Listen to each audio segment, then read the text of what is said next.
On va changer de sujet et vous allez voir, le prochain sujet va vous faire agir, j'en suis intimement persuadé, et les uns et les autres. Nous sommes avec Maître Corinne Serfati Chetrit. Merci beaucoup, Maître, d'être avec nous. Vous êtes l'avocate de l'association de lutte contre l'antisémitisme. Pourquoi j'ai voulu que vous participiez à notre émission ce soir? Parce qu'on va évoquer la vidéo du scandale. C'est une projection qui a eu lieu, tenez-vous bien, place du Trocadéro. Hier soir, une projection appelant à la libération de Marwan Barghouti. Et le 16 et le 16 juillet sont les journées de commémoration de la rafle du Veldiv. On voit tout cela. Regardez cette vidéo. La vidéo du scandale, c'est le moins que l'on puisse dire. Quelle est votre réaction, Maître Corinne Serfati, sur cette vidéo? Je me demande jusqu'où on va aller dans la tolérance du mal. On franchit là un nouveau cap qui est très très important.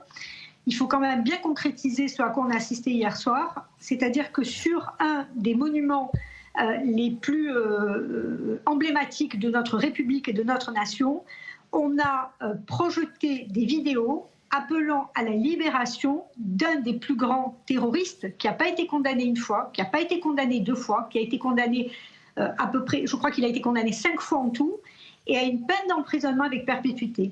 Pas pour rien, mais il a été condamné pour avoir tué des militaires, pour avoir tué des civils, et donc il a été condamné parce que c'est un terroriste.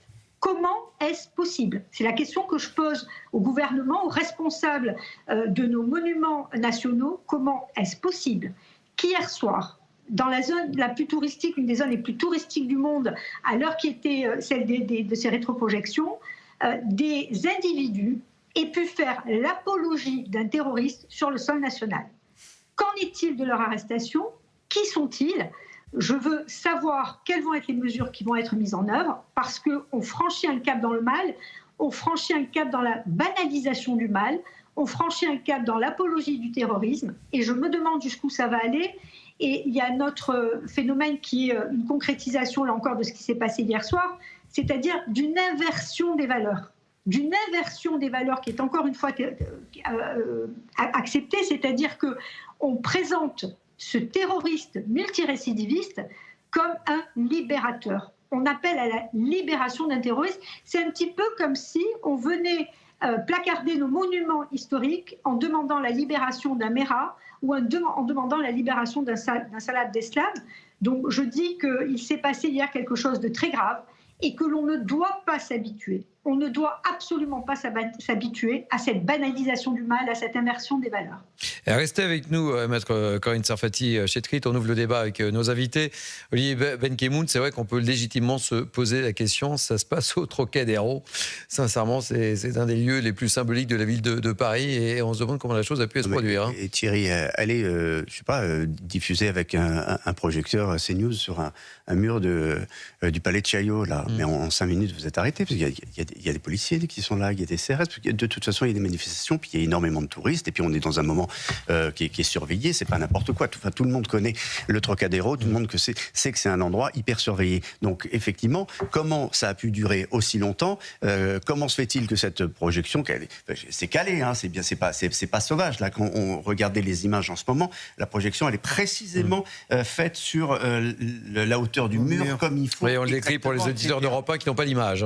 Ben voilà, vous avez une projection qui est parfaitement calée sur un mur qui est assez étroit du palais de Chaillot, avec et on voit, il y a du monde tout autour. Un certain nombre de photomontages où on montre des prisonniers soi-disant palestiniens maltraités, des explosions qui se dérouleraient à Gaza, etc. Et on est en train, en fait, d'accuser Israël d'être génocidaire, et on est en train de montrer Barghouti comme un génie, comme le futur leader palestinien, etc. C'est ça. Donc c'est effectivement de la propagande. C'est de la propagande qui est autorisée, puisque personne ne réagit, aucune autorité n'a réagi. Je ne sais pas combien de temps ça a duré, je ne sais pas qui est l'auteur. J'étais en train de regarder quelles étaient les manifestations hier soir, parce qu'il y a toujours des manifestations place du Trocadéro, mais c'est juste intolérable. Et la passivité, aujourd'hui, la passivité des autorités me questionne, me pose question encore une fois.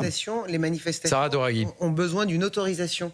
tout est autorisé quand il y a des manifestations. On a fait pas mal de manifestations ensemble, d'ailleurs, pour le peuple iranien, voilà, par exemple. Mais jamais on a le droit de diffuser comme ça des images. Et puis, si vous le permettiez... En fait, vraiment, on assiste à un vol, pour moi, de mots et de sens. Je veux dire, ils usurpent le mot résistance, le mot victime, le mot génocide. En fait, ils font c'est un hold-up. C'est un hold-up et vraiment qui sert des terroristes. Et là, on accuse forcément, automatiquement Israël. La question ne se pose même pas.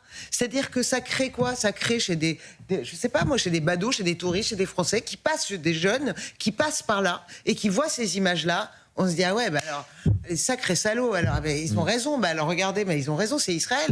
Mais c'est terrible, en fait. Je poursuis mon tour de table. Marc Varnaud, Geoffroy Lejeune et Jacques Morel. Marc Varnaud, c'est révoltant. Marwan Barghouti, c'est un terroriste qui a assassiné, qui a tué... oui, quand on voit le CV, c'est terrible. Qui a tué 5 personnes, qui a organisé des attentats, dont un fameux attentat dans un marché, pour ceux qui s'en souviennent, qui a tué donc 5 civils, mais qui a aussi tué un prêtre orthodoxe, juste, il ne faut pas l'oublier. Donc c'est un assassin de la pire espèce, mais j'aimerais quand même rappeler que l'apologie du terrorisme en France, elle est officiellement interdite dans la loi, mais elle est officieusement autorisée par nos politiques. Il faut rappeler quand même que le maire de Stein, M. Taïbi, le fameux maire de Stein, il avait mis une banderole sur sa mairie pour demander la libération de Marwan Barghouti. Le préfet s'est personnellement occupé de lui. Il a été entendu pour apologie du terrorisme. Qu'est-ce qui s'est passé après ? Rien du tout. Qu'est-ce qui s'est passé hier soir ? Même chose. Effectivement, je ne vais pas répéter ce qui a déjà été dit, mais le Trocadéro, c'est plein de touristes, et il y a tout le temps, au Trocadéro, des dizaines de policiers. J'y passe tous les jours, il y a tous les jours au moins 5-6 policiers visibles et des quarts de CRS à côté. Pour faire ce type de projection, il aura fallu installer un projecteur sacrément puissant, c'est pas un petit truc de salon. Ah non, quand on voit les images, oui. Il a fallu viser, etc. Comment se fait-il que les policiers ne sont pas intervenus ? Mais j'espère que M. Nunez, ministre de l'Intérieur, a immédiatement convoqué le commissaire du 16e pour lui poser les questions qu'il se doit. La réalité, c'est que non seulement il n'y a aucune volonté de faire respecter la loi, mais soyons très clairs, tout ce qui touche au terrorisme palestinien fait trembler le gouvernement. Et pourquoi ça fait trembler le gouvernement ? Pour une raison très simple, c'est que Israël, les Juifs, quand il y a un problème, les Juifs ils se plaignent comment ? Ils mettent pas des bombes dans le métro, les Juifs, ils poignardent pas les gens dans la rue, ils vont devant les tribunaux. Mais par contre, les terroristes palestiniens, c'est tout à fait autre chose. Donc cette espèce de lâcheté qu'a notre gouvernement avec l'Algérie, elle l'a aussi avec les mouvements pro-palestiniens. On n'ose pas. Mais arrivé à un moment, il va falloir oser, parce qu'on ne va pas supporter ça pour l'éternité. Je veux dire, il y a la loi doit être appliquée, nos politiques doivent appliquer la loi, point.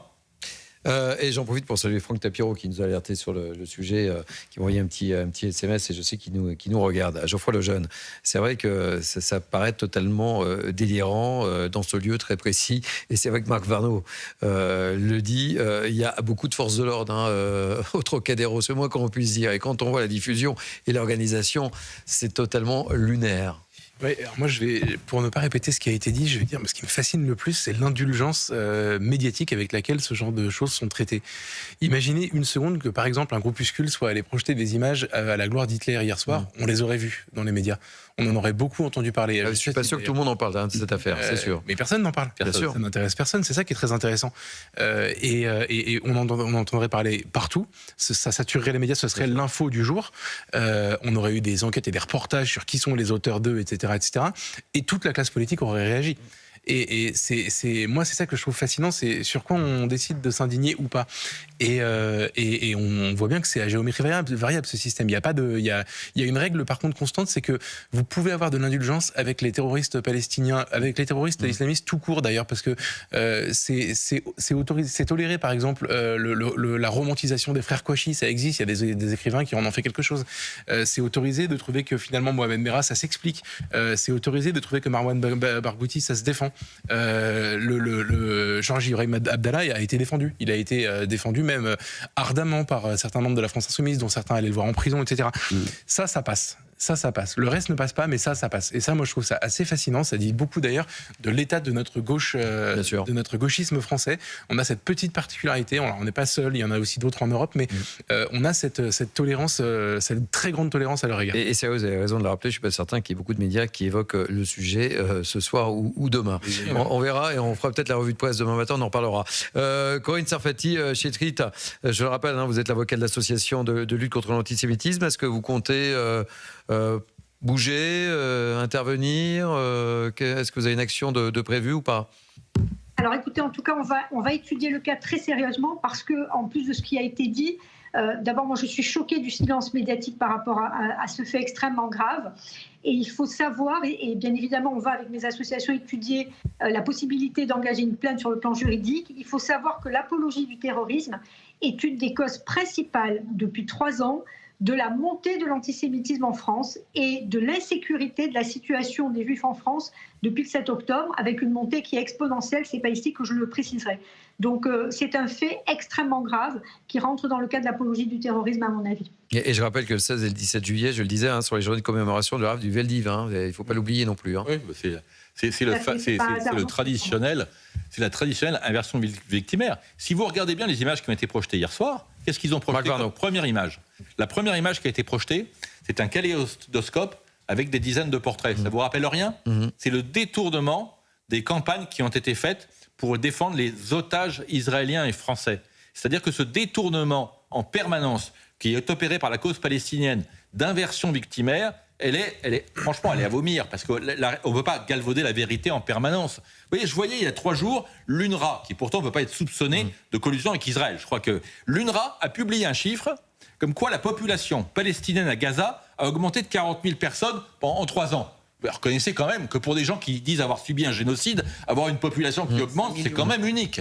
Ouais. Aucun média en France n'a repris l'information. Il faut vérifier. Vous êtes sûr de tous les chiffres que vous donnez, Marc Varnaud? Non, mais c'est l'UNRWA. Vous voulez voir l'UNRWA? Ouais, ok. Dernière intervention, dernière réaction, Jacques Morel. Oui, pour faire quand même l'avocat, si vous voulez, de la police. Les policiers qui sont en place au Trocadéro, effectivement, ils sont très voyants, on les voit en permanence.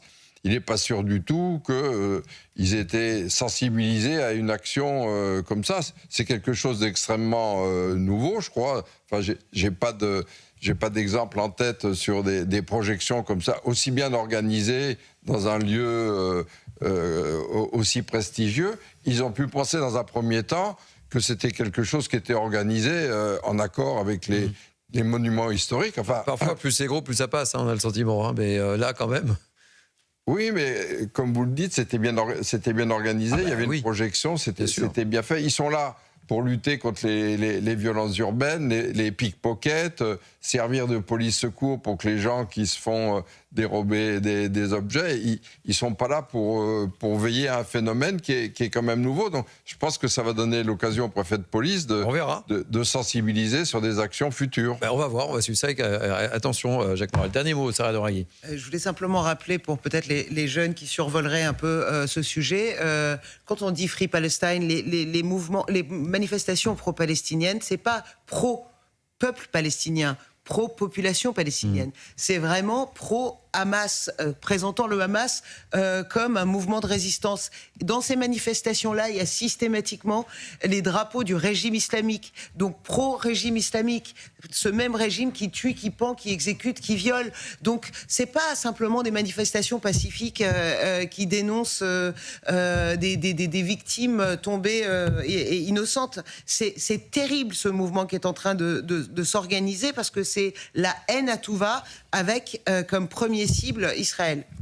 Et je vais remercier Maître Corinne Sarfati Chetrit, donc avocate de l'association de lutte contre l'antisémitisme, qui était avec nous. Et on va voir les échos. Voilà, on verra si d'autres médias que nous évoquons ce qui s'est passé hier soir au Trocadéro. Merci beaucoup en tous les cas.